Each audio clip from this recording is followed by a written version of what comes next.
You've probably heard of me. I'm the guy they found in a dingo pen at Featherdale Wildlife Park. It was all over the news. If I'd been found in a playground, or on a beach, or by the side of the road, I wouldn't have scored much coverage. Maybe I'd have ended up on page 5 of some local rag. But the whole dingo angle meant that I got national exposure. Hell, I got international exposure.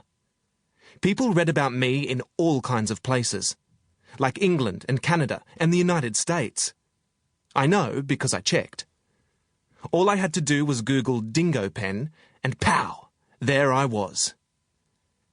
Not that anyone mentioned my name, of course. Journalists aren't supposed to identify teenagers. In the Sydney Morning Herald, this is all they said.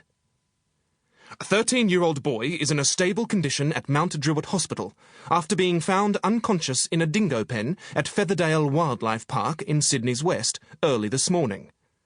A park spokesman says that a dingo in the same pen sustained minor injuries, which were probably inflicted by another dingo.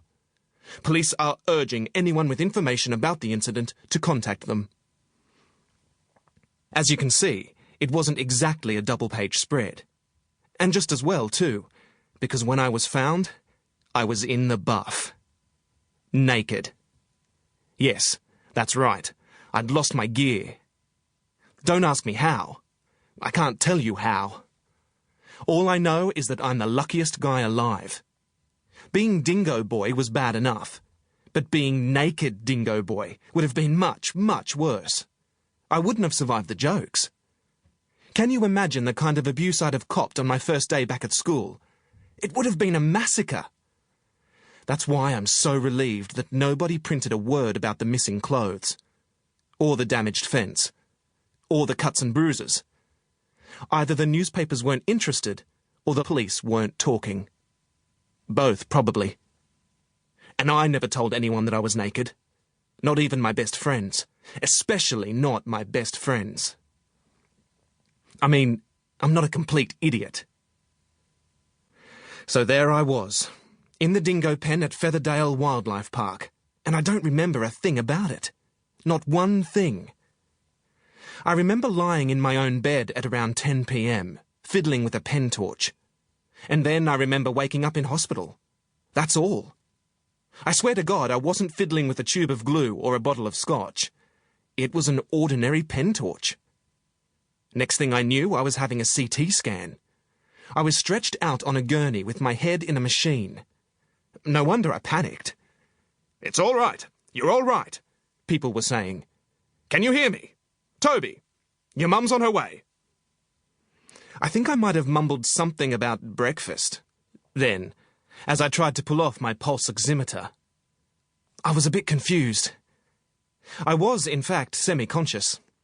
That's what Mum told me afterwards. I was semi-conscious with a suspected head injury. When you're semi-conscious, it's usually because you've damaged your head or your spine. In the ambulance, on your way to hospital, you have to wear an oxygen mask and a neck collar. And once you reach the emergency department, they start checking you for things like leaking cerebral fluid. Ugh. I wasn't semi-conscious for very long, though. At first, I didn't quite know where I was. I couldn't understand why I was lying down, or what all the beeping monitors were for. But the fog in my head soon cleared, and I realized that I was in trouble. Big trouble. Again. Just 6 months before, I'd been in the same emergency department with 2 broken fingers, after my friend Fergus and I had taped roller skates to a surfboard.